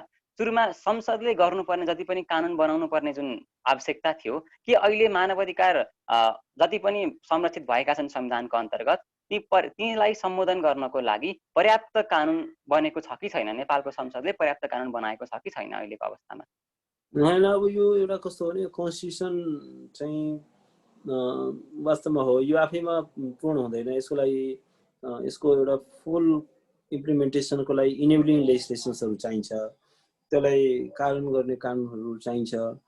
र जबसम्म त्यो विषयमा पर्याप्त तत्त विषयमा कानुनहरू बन्दैन तबसम्म चाहिँ यो त्यसको त्यो फङ्सनमा आउँदैन। जस्तो भन्नुहोस्, अब धेरै राइट्सहरूलाई त चाहिँ कन्स्टिट्युसनले के भन्यो भने यो चाहिँ कानुन बमोजिम हुनेछ, कानुनले तोकी बमोजिम, हेल्थको बारेमा त्यही भन्यो, रोजगारीको बारेमा त्यही भन्यो। अब कानुन बनाउने ठ्याक्कै 3 वर्षको पनि एउटा टाइम फ्रेम तोक्यो। 3 वर्षको टाइम फ्रेम तोकेकोले बल्ल बल्ल हतारमा त्यो भयो, तर त्यसमा कुनै डिबेट डिस्कसन केही पनि भएन। त्यसपछि अरू कतिपय इस्युजमा त अब अहिले still there is a lack of legislation. त्यहाँ चाहिँ के छ भने ल नै छैन, कानुन बनाइएन, जसले गर्दाखेरि एउटा कन्स्टिट्युसनको एउटा फुल इम्प्लिमेन्टेसन र एउटा इफेक्टिभ इम्प्लिमेन्टेसन। जस्तो अहिले अब हाम्रो राजनीतिज्ञहरूको बुझाइ के हो भने संविधानको कानुन भनेर उहाँले कति मात्रै बुझ्नुभयो भने यो चुनाव भएपछि स्थानीय चुनाव, प्रादेशिक चुनाव यिनीहरू भइसकेपछि अब संविधानको चाहिँ कानुन भयो भन्ने उहाँहरूको चाहिँ बुझाइ त्यो भयो। तर वास्तवमा त्यो होइन। त्यो चाहिँ के छ भने जस्तो इम्प्लिमेन्टिङ लेजिस्लेसन्सहरू हुनु पर्यो। यति धेरै जस्तो कमिसन्सहरू संविधानले परिकल्पना गरेको छ, महिला कमिसनदेखि लिएर यो दलित कमिसन, धेरै किसिमको कमिसन्सहरू। त्यो कमिसनको बारेमा हामी अहिले एकछिनमा छुट्टै छलफल पनि ठिकै छ, गर्नेछौँ। बाइदेवे भनिहाल्ने नि, सबै कुरामा नगर्नुहोस् न भन्दैछु नि त। आइहाल्यो भने चाहिँ के भयो होइन, बाइदेवे त्यो इम्प्लिमेन्टेसनको। त्यस कारण के छ भने तपाईँले भने जस्तो जुन त्यो चाहिँ एउटा डिफिसिट छ चाहिँ के छ भने state is there is a lack of political will. जस्तो भन्नुहोस् न, अब अहिले यो चाहिँ वर्षीय अधिवेशनमा कतिवटा लेजिस्लेसन आउन सक्थ्यो, तर के हो भने अब पार्लियामेन्टको चाहिँ सेसनै अन्त्य भयो र अनि संविधानका कतिपय प्रावधानहरू अनइम्प्लिमेन्टेड, त्यो चाहिँ फङ्सनलै हुन सकेको छैन। त्यस कारण के छ भने त्यो there is a huge gap. कन्स्टिट्युसनका प्रोमिसेसहरू has not been translated into the reality. अब एक कार्यान्वयनकै पाटोमा हामी न्यायपालिकाको भूमिकातर्फ अब केन्द्रित हौँ। न्यायपालिकालाई हामीले संविधानको पनि गार्जियन भन्छौँ र पिपुल्सको राइटको पनि कस्टोडियन भनेर चाहिँ भन्ने गर्छौँ। अब यदि न्यायपालिका पावरफुल हुँदैन भने अथवा न्यायपालिका स्वतन्त्र हुँदैन भने पिपुलको कुनै पनि राइट, जनताको कुनै पनि अधिकार चाहिँ संरक्षण गर्न सकिँदैन भन्ने एउटा अवधारणा पनि पाइन्छ। अब नेपालमा 2008 सालमा प्रधान न्यायालय ऐन आइसकेपछि जुन हरिप्रसाद प्रधान चाहिँ प्रधान न्यायाधीश भएर आउनुभयो, उहाँले त्यो बेलामा कुनै मुद्दाको सिलसिलामा चाहिँ के भन्नुभएको थियो भन्दाखेरि कार्यपालिका अथवा राज्यका अरू अङ्ग भनेको चाहिँ एउटा चिल जस्तो हो, जनताको अधिकार भनेको चाहिँ एउटा सानो चल्ला जस्तो हो, र न्यायपालिका भनेको चाहिँ कस्तो त भन्दाखेरि त्यो सानो चल्लाको माउ जस्तो हो। यदि चिलले त्यो चल्लालाई लानको लागि भनेर आयो भने पखेटा फिजाएर रक्षा गर्ने भनेको चाहिँ कसले हो त भन्दाखेरि त्यो माउले हो। जसरी त्यो माउले चल्लालाई रक्षा गर्छ, न्यायपालिकाले पनि जनताका अधिकारहरूलाई त्यसै गरी रक्षा गर्छ भनेर उहाँले त्यो समय भन्नुभएको थियो, भर्खर नेपालमा प्रजातन्त्र स्थापना भए बित्तिकै। अब अहिलेको संविधानमा र अहिलेको अवस्थामा हामी त्यसको लगभग 70 वर्ष अगाडि आइसकेका छौँ। विश्वमा धेरै किसिमका डेभलपमेन्टहरू भयो, हाम्रैमा पनि धेरै किसिमका राजनीतिक कानुनी विकासहरू भइसकेका छन्। र अहिलेको अवस्थामा हाम्रो अदालत जुन चाहिँ यति धेरै पावरफुल पनि छ, त्यो अदालतले मानवाधिकारको संरक्षणमा निभाएका भूमिकाहरू, विगतमा निभाएका भूमिकाहरू कस्ता छन् र अहिले कस्तो भूमिका निभाइरहेको छ र कस्तो खालको हुनु पर्थ्यो, वाट इट इज र वाट अट टु बी, त्यसको विषयमा तपाईँले छर्लङ्ग बनाइदिनु अनुरोध गर्दछु। अब यो एउटा के हो भने अफकोर्स सुप्रिम कोर्ट खास गरेर is a guardian of constitution as well as guardian of fundamental rights of the citizen. र यसको एउटा चाहिँ किनभने अब कन्स्टिट्युसनमा खालि राइट्सहरूको बारेमा उल्लेख हुनु मात्रै पर्याप्त छैन। जबसम्म चाहिँ एउटा इफेक्टिभ रेमेडी हुँदैन तबसम्म चाहिँ के छ भने that is a empty promise. किनभने फन्डामेन्टल राइट्सको लामो जसो समय भन्नुहोस् सोभियत सङ्घको कन्स्टिट्युसन त्यस्तै थियो, लामो list, there was a long list of human right, तर देयर वाज नो इन्स्टिट्युसन जसले चाहिँ त्यसलाई ग्यारेन्टी गरोस्। तपाईँ नर्थ कोरियामा त्यही हो, चाइनामा त्यही हो, कन्स्टिट्युसनमा धेरै फ्लावरी ल्याङ्ग्वेजमा धेरै कुराहरू बोलिएको छ, तर त्यो राइट्सहरू चाहिँ भायोलेट भयो भने कहाँ जाने त? त्यसको रेमेडी के त? रेमेडियल राइट नभइकन फन्डामेन्टल राइट्स या कुनै पनि राइट्स भनेको चाहिँ के छ भने rights without remedy is a useless, it's a meaningless, that is only a empty promise. त्यस कारण के छ भने अब जुडिसियरी एउटा हुन त कन्स्टिट्युसनमा यो अर्थमा केही प्रब्लमेटिक पनि छ, केही अर्थमा जुडिसियरीलाई हाइली इम्पावर पनि गरेको छ, किनभने फन्डामेन्टल राइट्सको चाहिँ प्रोटेक्सनको लागि सुप्रिम कोर्टले कुनै पनि रिट्सहरू, प्रेरोगेटिभ रिट्सहरू जो एक्स्ट्राअर्डिनरी पावर अन्तर्गत कोर्टको चाहिँ त्यो जारी गर्न सक्छ। इभेन लेजिस्लेसनहरू एउटा कम्पिटेन्ट पार्लिमेन्टले बनाएको लेजिस्लेसन लजहरूलाई पनि सुप्रिम कोर्टले चाहिँ क्वास गरिदिन सक्छ। It's a huge power. Judicial रिभ्यूको जुन पावर छ it's not only against the executive but it also against the legislative branch of the state. त्यस कारण के छ भने अब इट्स अ ह्युजली इम्पावर एउटा सेन्समा, तर अब केही चाहिँ के छ भने स्ट्रक्चरल फ्लजहरू पनि छ। जस्तो के भने आज भर्खरै म अघि योभन्दा अगाडि एउटा लयर्सहरूको एउटा यस्तै जुन मिटिङमा म बोलिरहेको थिएँ, र यो जस्तो न्याय त्यसको जजेसहरूको एपोइन्टमेन्टको जुन प्रोसेस छ अब इट्स हाइली प्रब्लमेटिक, किनभने त्यहाँ चाहिँ जुन न्याय परिषद छ त्यो न्याय परिषद चाहिँ मा अब एउटा चाहिँ प्रधान न्यायाधीश र न्यायाधीश त हुन्छ 5 जनाको कम्पोजिसनमा, तर अब एउटा चाहिँ कानुन मन्त्री अलरेडी प्रधानमन्त्रीको एजेन्ट हो, अनि त्यसपछि फेरि प्रधानमन्त्रीले अर्को एउटा चाहिँ व्यक्ति पनि त्यहाँ चाहिँ न्याय परिषदमा पठाउन पाउँछ, फेरि बारको हुन्छ, गर्दाखेरि त अब चाहिँ के छ भने जुडिसियरी त हाइली पोलिटिसाइज हुने भयो। राजनीतिक हामीले हेऱ्यौँ नि, राजनीतिक कार्यकर्ताहरू ठुलो सङ्ख्यामा, न्यायको पनि किनबेच भयो, राजनीतिक भागभण्डाहरू भयो, किनभने त्यो जुडिसियल काउन्सिलको जुन स्ट्रक्चर छ त्यो नै प्रब्लमेटिक छ। त्यसले गर्दाखेरि के छ भने अब हाम्रो जुडिसियरी चाहिँ के छ भने प्यारालाइज पनि भएको छ। यो चाहिँ एक्जिक्युटिभबाट डोमिनेटेड जुडिसियरी पनि छ। संसदीय सुनवाईको बन्दोबस्त पनि राखिएको छ, त्यसले पनि चाहिँ के गर्छ भने न्यायपालिकाको चाहिँ के छ भने मानमर्दन गर्छ र उनीहरूलाई चाहिँ के छ भने नेताहरूको ढोका चाहर्नलाई चाहिँ घर दैलो कार्यक्रम गर्नलाई बाध्य गराउँछ भन्दा त्यो पार्टी चाहिँ हाइली प्रब्लमेटिक। अब त्यो भइसकेपछि के छ भने अब अरू कुराहरू अहिले चाहिँ के छ भने यो कोर्ट लार्ज एक्सटेन्ट यो चाहिँ प्यारालाइज छ। अर्को के भइदियो भने जजेसहरू अब इन्कम्पिटेन्ट, थोरै ठुलो सङ्ख्यामा इन्कम्पिटेन्ट मान्छेहरू जजेस बनाइए, उनीहरूसँग फङ्सनल एउटा क्यापेसिटी पनि भएन, उनीहरूसँग त्यो एउटा जुन एउटा करेजको अभाव हो। एउटा चाहिँ इन्स्टिट्युसन पनि इन्डिपेन्डेन्ट हुनु पर्यो र इन्डिभिजुअल जज पनि एउटा फङ्सनल चाहिँ के छ भने एउटा इन्डिपेन्डेन्स पनि उसमा हुनु पर्यो। त्यस कारण के छ भने अब त्यो पार्टमा इट्स हाइली प्रब्लमेटिक।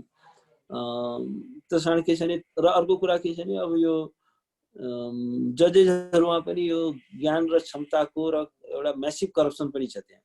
अहिले हामी देखिरहेको छौँ जुडिसियरी एउटा हाइली चाहिँ के छ भने एउटा कन्ट्रोभर्सीमा आएको छ। यसका फैसलाहरूलाई लिएर आज सडकमा चाहिँ विवाद आएको छ।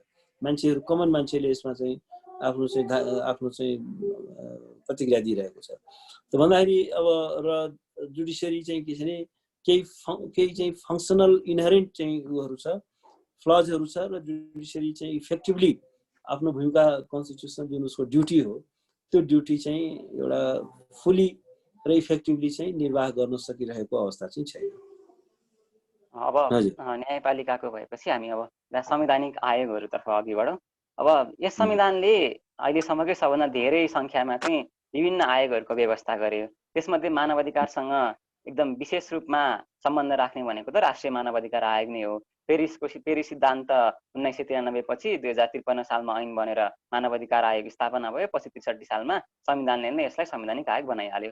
त्यसपछि आजको समयमा पनि मानव अधिकार आयोग एउटा संवैधानिक आयोगको रूपमा रहँदै आएको छ। तर के भनिन्छ भन्दाखेरि संविधानमा नै यसको काम कर्तव्य र अधिकारमा के भयो त भन्दाखेरि जति पनि कुरा छन् सबै कुरामा सिफारिस गर्ने भनेर लेख्यो। भनेपछि एउटा राज्यलाई सिफारिस गर्नको लागि भनेर मात्रै बनाइएको एउटा आयोगको औचित्यमा माथि नै प्रश्न उठ्न थालेको छ। जति पनि सिफारिस भए मानव अधिकार आयोगको आफैले निकालेको तथ्याङ्क अनुसार चाहिँ जति पनि मानव अधिकार आयोगले सरकार समक्ष सिफारिस गरेका कुराहरू छन् तीमध्ये जम्मा 10% मात्रै पूर्ण रूपमा चाहिँ इम्प्लिमेन्ट भएका छन् अथवा पूर्ण रूपमा कार्यान्वयन भएका छन्। बाँकी 90% मध्ये केही अलिकति पार्सियली कार्यान्वयन भएका छन् भने केही कार्यान्वयन भएकै छैनन्। भनेपछि यस्तो अवस्थामा राष्ट्रिय मानव अधिकार आयोगको अवस्था के छ त अहिले? र सँगसँगै यसमा म अर्को प्रसङ्ग पनि जोडिहालेँ। राष्ट्रिय मानव अधिकार आयोग ऐन 2067लाई संशोधन गर्न भनेर चाहिँ संसदमा विधेयक पनि प्रस्तुत गरिएको छ। हाम्रो हाउस अफ रिप्रेजेन्टेटिभमा त्यो विधेयक अहिले पनि छँदैछ। र त्यो विधेयकलाई लिएर पनि मानव अधिकार आयोगले धेरै ठुलो आपत्ति जनाएको छ। मानव अधिकार आयोग सँगसँगै अन्य मानव अधिकार सम्बन्धित संस्थाहरूले पनि ठुलै त्यसमा चाहिँ रिजर्भेसन राखेका छन्। भनेपछि यस्तो अवस्थामा मानव अधिकार आयोगको जुन काम कर्तव्य र अधिकार छ त्यसले मानव अधिकार संरक्षणमा के अर्थ राख्छ? संविधानले हामीलाई अधिकार त दियो, र त्यो संरक्षण गर्न भूमिका पाएको एउटा आयोगको अवस्था यस्तो छ भने त्यसले के इम्प्याक्ट पार्न सक्छ त? अब हैन यो के छ, अब ह्युमन राइट कमिसनको इम्पोर्टेन्स छ। अब त्यसले अब कन्स्टिट्युसनली इम्पावर पनि गरेको छ, नगरेको होइन। र एउटा कन्सेप्चुअली हामी क्लियर के हुनु जरुरी छ भने यस्तो किसिमको कमिसनको काम नै रेकमेन्डेसन नै गर्ने हो। एक्जिक्युटिभ भूमिका अहिले निर्वाह गर्दैन कहीँ पनि, आफैले कानुन गर्ने चाहिँ होइन। कानुन चाहिँ स्टेटले नै गर्नु पर्यो।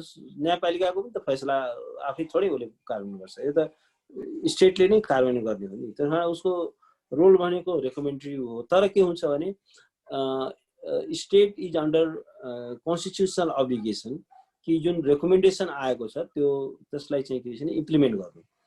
अब यो चाहिँ के हो भने हुन त अब अदालतकै पनि फैसलाहरू चाहिँ इम्प्लिमेन्ट नभइरहेको पनि अवस्था छ। अब ह्युमन राइट कमिसनको या अरू कमिसनको पनि जुन रेकमेन्डेसन्सहरू इम्प्लिमेन्ट नभइरहेको अवस्था छ। त्यस कारण के छ भने अब यो चाहिँ हाम्रो स्टेट चाहिँ जति जुन एकाउन्टेबल हुनुपर्ने हो, एउटा चाहिँ नैतिक रूपमा पनि जवाबदेही हुनुपर्ने हो, त्यो नभएको अवस्था छ। र ह्युमन राइट कमिसनमा पनि मलाई धेरैचोटि बोलाउँदाखेरि एउटा के भने एउटा केही कुरामा तपाईँहरूले कन्स्टिट्युसनल म्यान्डेटको पनि अभाव होला। तर कन्स्टिट्युसनले लले जति म्यान्डेट दिएको छ एटलिस्ट त्यसलाई पनि त फुलेस्ट एक्सटेन्टमा प्रयोग गर्नु पर्यो नि। यत्रो खर्चिलो इन्स्टिट्युसन छ, यत्रो अर्बौं रुपियाँ लगानी भइरहेको, तर यसको खास यसको पनि रिजल्ट देखिँदैन।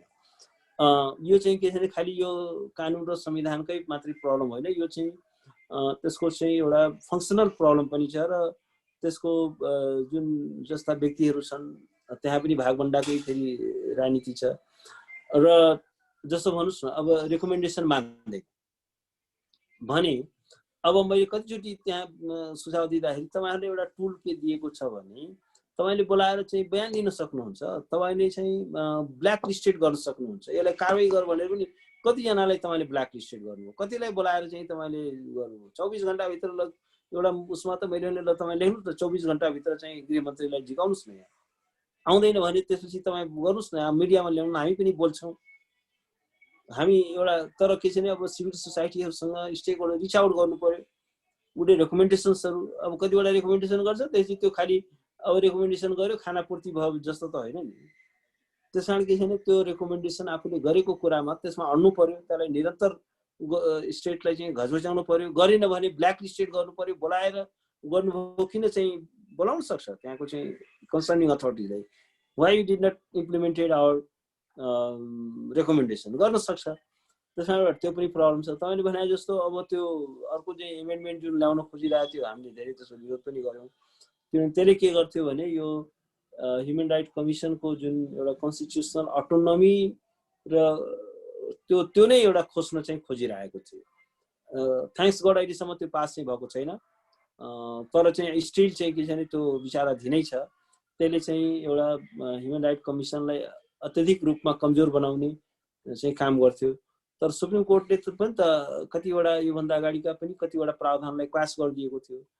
र त्यसले गर्दाखेरि पनि ह्युमन राइट कमिसन त इम्पावर त भएको छ। तर अब कहिलेकाहीँ के हुन्छ भने पावर पाएर पनि यदि त्यो इन्स्टिट्युसन यदि सक्षम छैन त्यहाँ र आफै चाहिँ एउटा चाहिँ इन्फेरियोरिटी कम्प्लेक्सले ग्रस्त छ र आफ्नो पावर एसर्ट गर्दैन भने अब त्यसको इलाज छैन। जस्तो भन्नुहोस् न, अब हाम्रो जुडिसियरी नै जजेसहरूसँग यत्रो पावर छ तर उनीहरू एउटा त्रासको मनोविज्ञानमा छ। उनीहरू चाहिँ त्यसलाई एउटा फुलेस्ट एक्सटेन्टमा चाहिँ के छ भने एक्सर्साइज गर्दैन। भाइ अहिले यति नै गरौँ भन्छन् र त्यसलाई चाहिँ के हो भने आखिर इन्डियामा हामीले हेऱ्यौँ आजभन्दा 30 वर्ष अगाडि जस्टिस भगवतीले सोमोतो आफै कुनै एउटा देख्यो कारागारीमा मान्छेहरू चाहिँ भोकले मरिरहेको छ, कहीँ मान्छेले टर्चर भयो, कहीँ चाहिँ अन्डर ट्रायल प्रिजनर्सहरू छन्, कतिवटा चाहिँ के छ भने पोस्ट कार्डलाई पनि रिट पिटिसन मानेर फैसला गरेको छ, कति चाहिँ अखबारमा आएको न्युज क्लिपिङलाई चाहिँ के छ भने आधार मानेर केस स्टार्ट गरेको छ। हाम्रो जुडिसियल हिस्ट्रीमा हामीले अस्ति एउटा चाहिँ अदालतले पत्र लेखेको छ।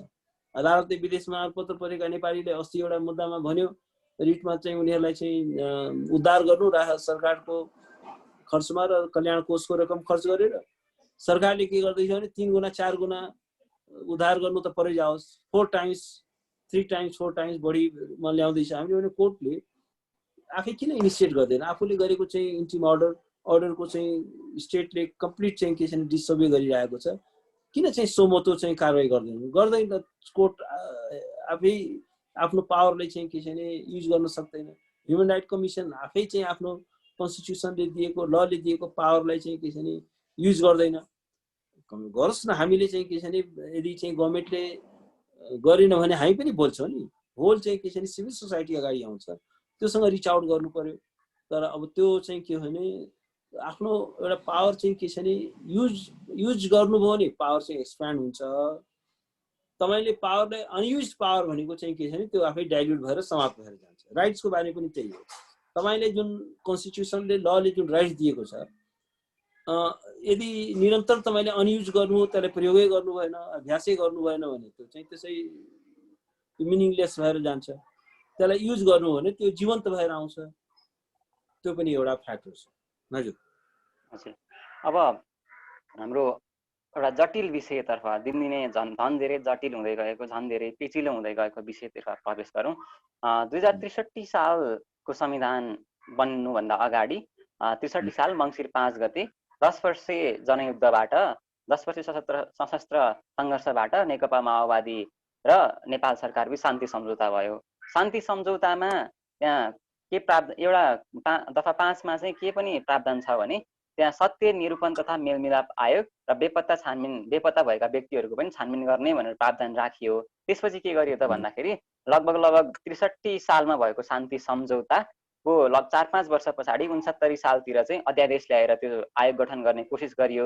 अध्यादेशमा पनि अदालतले केही रिजर्भेसन राखेपछि र केही विषयहरू परिमार्जन गर्नु भनेपछि 71 सालमा ऐन बनाइयो र त्यो ऐन बनाएर गठन पनि भयो आयोग। बेपत्ता छानबिन आयोग पनि गठन भयो, सत्य निरूपण तथा मेलमिलाप आयोग पनि गठन भयो र बेपत्ता छानबिन आयोगमा लगभग 3000 भन्दा धेरै उजुरी परिसकेका छन्। अनि सत्य निरूपण आयोगमा लगभग 60,000 भन्दा धेरै चाहिँ उजुरी परिसकेका छन्। भने यस्तो अवस्थामा ती आयोगहरू कार्यकाल पनि सकिसक्यो, एकचोटि त फेरि थपिएको छ। ती आयोगहरूले यत्रो 60,000 3000 भन्दा धेरै उजुरीहरू माथि चाहिँ निरूपण गर्न सक्ने क्षमता राख्छ कि राख्दैन? र अर्को मुख्य कुरा यहाँ एकजना हाम्रो प्रश्न पनि गर्नुभएको छ एकजना दर्शकले, के भन्नुहुन्छ भन्दाखेरि नेपालले रोम विधान अहिलेसम्म अनुमोदन गरेको छैन। अब रोम विधान अनुमोदन नगरेको अवस्थामा नेपालमा भएका ह्युमन राइट्स भायोलेसनहरूलाई अन्तर्राष्ट्रिय स्तरमा लैजानलाई, अन्तर्राष्ट्रियकरण गर्नलाई त्यस्तो कुनै बाटो छ? अथवा नेपालले रोम विधान अनुमोदन नगर्नुको कारण र यसमा अनुमोदन गराउनको लागि विभिन्न प्रयासहरू भएका छन्, ती प्रयासहरूको विषयमा पनि र यो समग्र एउटा सङ्क्रमणकालीन न्यायको विषयमा चाहिँ र समग्र रूपमा होलिस्टिक एन्सरको एउटा आश गर्न चाहन्छु, किनकि तपाईँ पनि धेरै मुद्दाहरूमा सहभागी हुनुभएको छ। तपाईँले इम्पोर्टेन्ट इस्यु अहिले उठाउनु भयो र वास्तवमा के छ भने अहिले यो पेन्डेमिकले गर्दाखेरि त यो विषयमा अहिले छलफलै पनि भइरहेको छैन। थ्याङ्क्स कि तपाईँले you raise this issue. I am so happy. म त यो इस्युमा अलिकति it's very close to my heart. म निरन्तर यसमा काम गरिरहेको व्यक्ति हुँ। र एउटा कुरा के देख्यो भने स्टेटसँग चाहिँ त्यो अब जहाँ पनि पोलिटिकल विलकै कुरा हुन्छ, त्यो इच्छा शक्ति भएन। त्यसमा पनि अब किन यो ट्रान्जिसनल जस्टिसको प्रोसेस किन क्रेडिबल ढङ्गले अगाडि बढेन? भन्दाखेरि यसको बेसिक एउटा चाहिँ कज के पनि हो भने now the perpetrators they capture the whole state. अहिले उनीहरूले नै स्टेट क्याप्चर गरेर बसिरहेको छ। त्यस कारण के छ भने अब पर्पिट्रेटरहरूलाई त पहिले नै एउटा जस्तो कम्प्रिहेन्सिभ पिस एग्रिमेन्ट भयो, त्यही बेला इमिडिएटली यो कमिसनहरू गठन भएर सारा भेटिङको प्रोसेसदेखि लिएर जम्मै गर्नु पर्थ्यो नि। अब अहिले कारागारमा हुनुपर्ने मान्छे सबै सिंहदरबारमा छन्, जेलमा जानुपर्ने मान्छे कोही गृहमन्त्री भएर बसिरहेछ, कोही के मिनिस्टर भएर बसिरहेछ, कोही प्रधानमन्त्री भइसक्यो भनेपछि अब त्यसले चाहिँ आफूलाई लमा समर्पित गर्छ त? Now it's became very challenging. त्यस कारण जुन कमिसनहरू बनाएको छन् यो चाहिँ एउटा कस्मेटिक पर्पजको लागि, यो चाहिँ आँखामा धुलो झार्कुनको लागि अन्तर्राष्ट्रिय समुदायलाई चाहिँ ल हामीले त कमिसन त बनाएकै छौँ भनेर चाहिँ के छ भने त्यो कमिसन्सहरू एउटा कस्मेटिक कमिसनहरू बनाएको छ, त्यो पनि इन्टरनेसनल कन्जम्सनको लागि। यसको केही पनि प्र्याक्टिकल अर्थ पनि छैन। यसले कुनै यो ट्रान्जिसनल जस्टिस प्रोसेसलाई यसले टुङ्गो पुर्याउँदैन। त्यसमा जुन पात्रहरू ल्याइएका छन् तिनीहरूसँग त्यो क्यापेसिटी पनि छैन। त्यसलाई चाहिँ इन्टरनेसनल कम्युनिटीले रेकग्नाइज पनि गरेको छैन, कसैले त्यसबाट कोलाबोरेट पनि यो कमिसनसँग गरिरहेको छैन, भिक्टिमले नै त्यो प्रोसेसलाई ओन गरेको छैन। र यस वास्तवमा के छ भने यस्तो कमिसनहरू बनाउँदाखेरि दुईटा कुरा चाहिँ एकदमै इम्पोर्टेन्ट हुन्छ। पहिलो कुरा त के छ भने यो कमिसन भिक्टिम सेन्ट्रिक हुनु पर्यो, भिक्टिमले ओन गरेको हुनु पर्यो, सिभिल सोसाइटी एट लार्जले यसलाई ओन गर्नु पर्यो, इन्टरनेसनल कम्युनिटीले पनि यो चाहिँ यसलाई ओन गरेको हुनु पर्यो, यसलाई चाहिँ सपोर्ट गरेको हुनु पर्यो। अब यहाँ चाहिँ के हो भने र त्यसमा चाहिँ इमिनेन्ट पर्सनालिटिजहरू चाहिँ त्यसमा हुनु पर्यो। र अब यहाँ त के छ भने अब कोही यो दरखास्त हालेर आएका मान्छेहरू, यी मान्छे कोही चाहिँ अब सेक्सन अफिसरमा खरदार सुब्बामा जागिदिन्थ्यो भने त्यहाँ पनि दरखास्त हाल्ने खालका व्यक्तिहरू, जहाँ पद खाली हो त्यहीँ दरखास्त हाल्ने खालका त्यस्ता व्यक्तिहरू चाहिँ त्यसमा बनाइयो। त्यो कुनै क्रेडिबल मान्छेहरू होइन, तिनीहरूको कुनै ट्र्याक रेकर्ड छैन, उनीहरूको कुनै ह्युमन राइटको बारेमा रुल अफ लको बारेमा त्यसरी काम गरेको कुनै पनि इतिहास छैन। कोही जनरल ब्युरोक्राट्सहरू कोही केहरू त्यो जसो भन्नु साउथ अफ्रिकामा एउटा आउटस्ट्यान्डिङ त्यो नोबल नरेटलाई चाहिँ के छ भने कमिसन हेड गर्नु भन्यो। नेल्सन मण्डेला आफै चाहिँ जेसमन्ड टुटुको घरमा गएर उहाँले रिक्वेस्ट गर्नुभयो तपाईँ नै बनिदिनुपर्छ, तपाईँ नभइकन यो प्रोसेस चाहिँ टुङ्गो लाग्दैन, किन तपाईँको जस्तो मोरल अथोरिटी तपाईँको जस्तो एक्सेप्टेबिलिटी कसैको पनि छैन।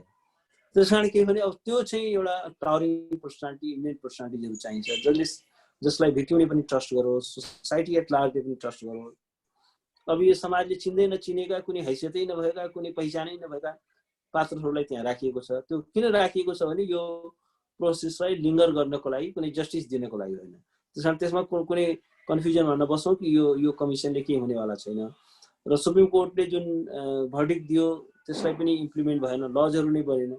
तपाईँ एउटा इट्स क्वाइट रिडिकुलस कि बेपत्ताको कमिसन बनाइएको छ तर बेपत्ताको बारेमा देयर इज नो लेजिस्लेसन। त्यसलाई क्रिमिनलाइज गर्ने हामीसँग कानुन छैन। यातनाको पनि चाहिँ के छ भने त्यसको किनभने द्वन्द्वको दौरान हो नि, रेट्रोस्पेक्टिभ हुनु पर्यो। वार क्राइमहरू भयो, वार क्राइमको ल नै छैन, क्राइम एगेन्स्ट ह्युम्यानिटी भयो त्यसको हामीसँग ल नै छैन। अब अहिले टर्चरको बारेमा पनि अब एकदमै न्यून सजाय भएको संहितामा राखिएको छ, तर त्यसको रेट्रोस्पेक्टिभ किनभने त्यो बेला भयो। सेक्सुअल क्राइमको बारेमा चाहिँ के हुन्छ भने त्यो अत्यन्त न्यून हदम्याद छ। हाम्रो अहिले पहिला त 35 दिन थियो, 6 महिना गरायो, अहिले जम्मा 1 वर्ष गरायो। जबकि इन्टरनेसनल लले भन्छ कि सिरियस क्राइममा there shall be no statute of limitation.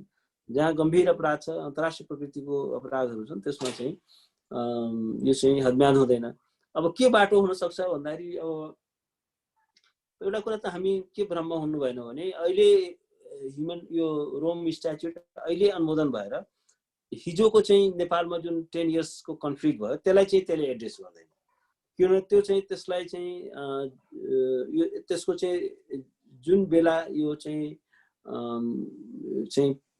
Ratify गर्यो त्यसपछि मात्रै आइसिसी को क्षेत्राधिकार सुरु हुन्छ। त्योभन्दा पहिले घटेका घटनाहरूमा त्यसको जुरिडिक्सन हुँदैन। र त्यसकारण के छ भने अब अहिले अब त्यो रेटिफाई त गर्नु जरुरी छ। हामीले पनि धेरै यसमा बोलेको हो, देखाइरहेको हो, यो रेटिफाई गर्नु पर्यो। तर अहिलेसम्म नेपाल गभर्नमेन्टले त्यसलाई रेटिफाई गर्ने दिशामा कुनै पनि कदम चालेको छैन। अब बाटो के हुन सक्छ भन्दाखेरि एउटा बाटो चाहिँ युनिभर्सल जुरिडिक्सनको छ। एउटा चाहिँ अब इन्टरनेसनल क्रिमिनल कोर्ट त एउटा हेगमा भयो, तर एउटा के हो भने मोर देन 100 कन्ट्रिजहरूले युनिभर्सल जुरिडिक्सन भनेको विश्वव्यापी क्षेत्राधिकार। जस्तो भन्नुहोस् न, कर्नल लामाको घटना तपाईँहरूले सुन्नुभएको होला, पढ्नुभएको होला।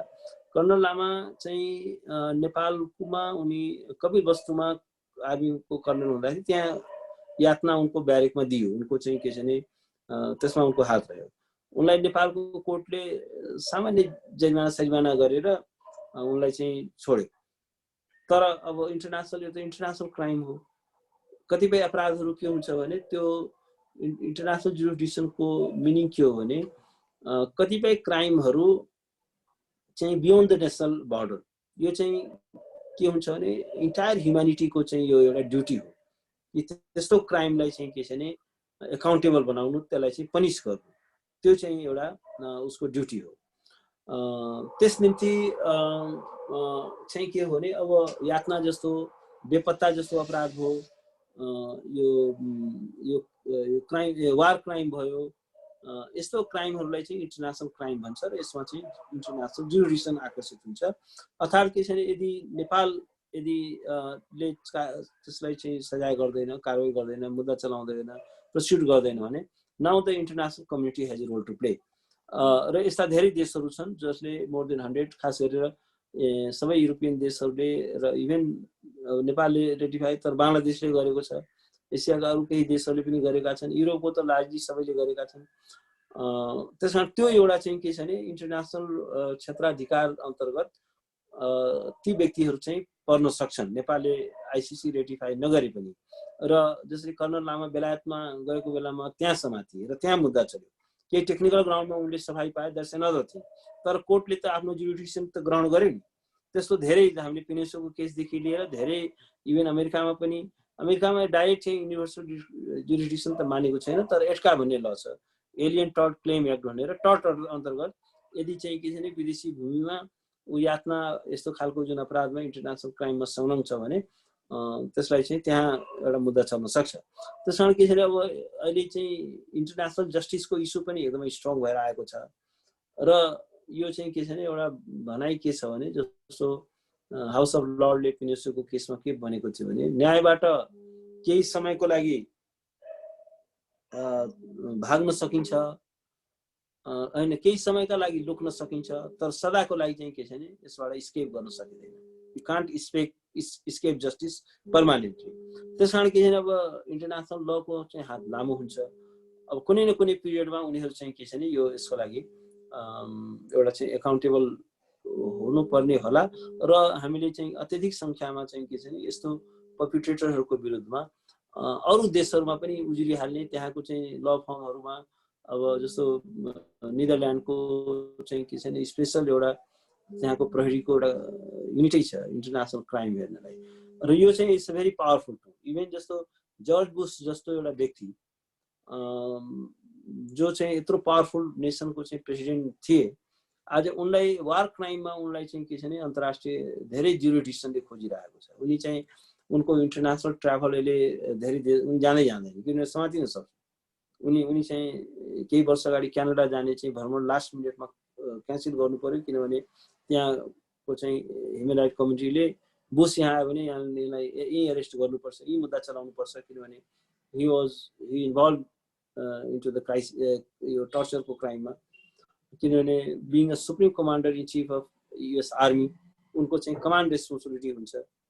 कमान्ड रेस्पोन्सिबिलिटी भनेको के छ भने आफूभन्दा मातहतकोले कुनै गैर कानुनी आदेश दिनु भएन, र आफूभन्दा मातहतकोले यदि गैर कानुनी अपराध, गम्भीर अपराध गरेको छ र त्यसलाई कुनै कारवाही गर्दैन भने त्यो पनि पर्छ। जस्तो अब बुशले जुन चाहिँ इराकमा, अफगानिस्तानमा जुन चाहिँ अमेरिकन आर्म्स फोर्सले जुन चाहिँ एट्रोसिटिजहरू गर्यो, जुन अत्याचार गर्यो, त्यो त सबै युएस मिडियामा छापियो, त्यसको फोटो सहित छापियो, अबु घेराबको कुराहरू।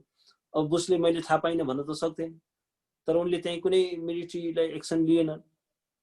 त्यस कारण के छ भने अब राम्सफिल्ड भयो, उनको रक्षा मन्त्रीदेखि लिएर अब उनलाई चाहिँ के छ भने इन्टरनेसनल जुरिडिक्सन उनी चाहिँ के छ भने एउटा स्क्यानरभित्र छन्। त्यस कारण अब त्यो एउटा बाटो हुन सक्छ। अब अहिलेलाई यो विषयमा त्यति नै राखौँ। मेरो विचारमा अब टाइम पनि धेरै नै। हजुर, अब समय पनि सकिन लाग्यो। एक दुईवटा प्रश्नहरू यहाँ आएका छन्, त्यो प्रश्नहरूको एड्रेस गरेपछि हामी चाँडै छुट्टिन्छ। एउटा प्रश्न यहाँ के छ भन्दाखेरि जुन यो इन्टरनेसनलाइजेसन गर्दाखेरि सङ्क्रमणकालीन घटनाहरू, द्वन्द्वको क्रममा भएका घटनाहरू, त्यो गर्दाखेरि चाहिँ प्रिन्सिपल अफ रेस जुडिकाटाको मर्म सुरक्षित कसरी हुन सक्छ अथवा त्यसको के छ कुरा भनेर एउटा प्रश्न आएको छ। के को फेरि भन्नुस् त, यो प्रश्न फेरि भन्नुस् त। प्रिन्सिपल अफ रेस जुडिकाटाको कुरा कसरी सुरक्षित हुन्छ, त्यसको मर्म कसरी सुरक्षित हुन्छ। जस्तै कुमार लामालाई यहाँको अदालतले पनि मुद्दा चलाइसकेको अवस्था थियो, त्यसलाई फेरि उहाँ लगेर अर्को मुद्दा चलाइयो भनेर कारणले गर्दा यसमा रेस जुडिकेटा किन आकर्षित हुँदैन भने नेपालको चाहिँ जस्तो यो चाहिँ टर्चरको जुन क्राइम हो, यो क्राइम चाहिँ के छ भने एकदमै यो हेनियस क्राइम यसलाई मानिन्छ। र नेपालको जुन टर्चर कम्पेन्सेसन एक्ट थियो त्यसले यसमा चाहिँ के थियो भने कुनै त्यसलाई कैदको सजाय यस्तो केही पनि थिएन, खालि अलिअलि कम्पेन्सेसन दिन सक्ने छ भन्ने मात्रै व्यवस्था थियो। त्यसकारण के छ भने नेपालको एउटा अब्लिगेसन के हो भने जस्तो क्याटलाई नेपालले रेटिफाई गर्यो, convention against torture. Convention against torture को at par with CAT, convention against टर्चरको सँग चाहिँ कम्पेटिबल हुने चाहिँ कानुन र ल हुनु पर्यो हामीसँग। यो चाहिँ के छ भने अलिअलि उनलाई चाहिँ के छ भने केही रकम जरिवाना दिएर गराइयो, जबकि चाहिँ के छ भने अब इन्टरनेसनली भन्यो भने अब यो टर्चर चाहिँ के छ भने सिरियस क्राइम हो, 20 वर्ष कैदको सजाय पनि हुन सक्छ। त्यसकारण के हो भने त्यसलाई चाहिँ यदि चाहिँ त्यो इन्टरनेसनल ल अनुरूपको चाहिँ सजायको र यसको बन्दोबस्त गरिएको छैन भने त्यसलाई चाहिँ उनीहरूले मान्दैन।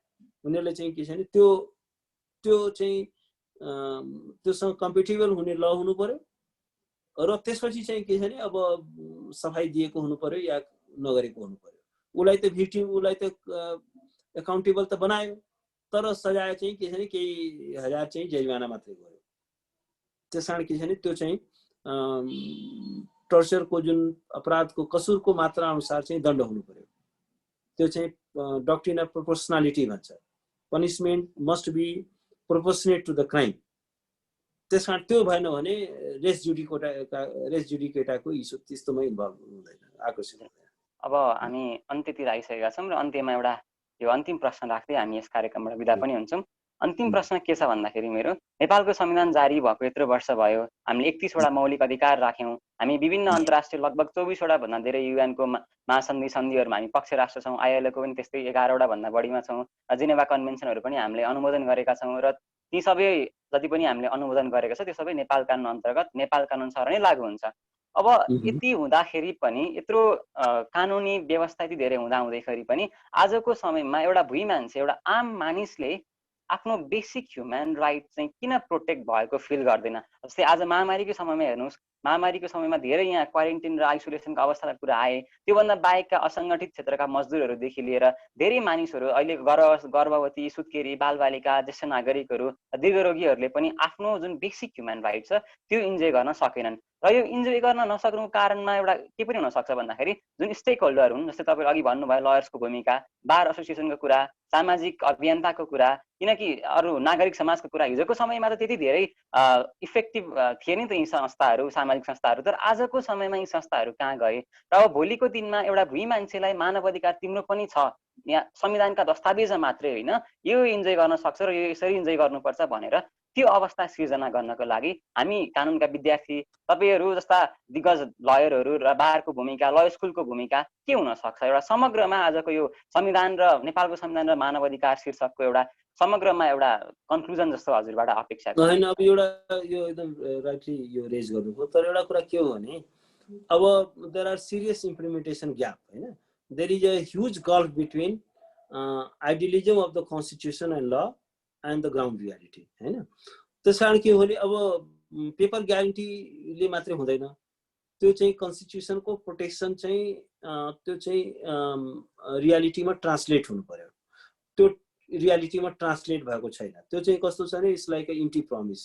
त्यो चाहिँ के छ भने एउटा कस्मेटिक जस्तो मात्रै भयो, त्यति यत्रो अधिकार हामीले चाहिँ कन्स्टिट्युसनलाईमा राखेको छौँ, तर it does not mean anything if it has not been implemented. त्यस कारण के छ भने त्यसको एउटा इफेक्टिभ इम्प्लिमेन्टेसन, किनभने constitution is not a essay, constitution is not a poetry, यो चाहिँ it mean to be implemented के, यसको चाहिँ कार्यान्वयन हुनु पर्यो, लागू हुनुमा मात्रै यसको सार्थकता हुन्छ। त्यस कारण के छ भने आम नागरिकले संविधानको एउटा चाहिँ प्रोटेक्सनलाई फिल गर्न पाएको छैन र हाम्रो स्टेट इन्स्टिट्युसन चाहिँ इज भेरी इन्सेन्सिटिभ, भेरी अनएकाउन्टेबल।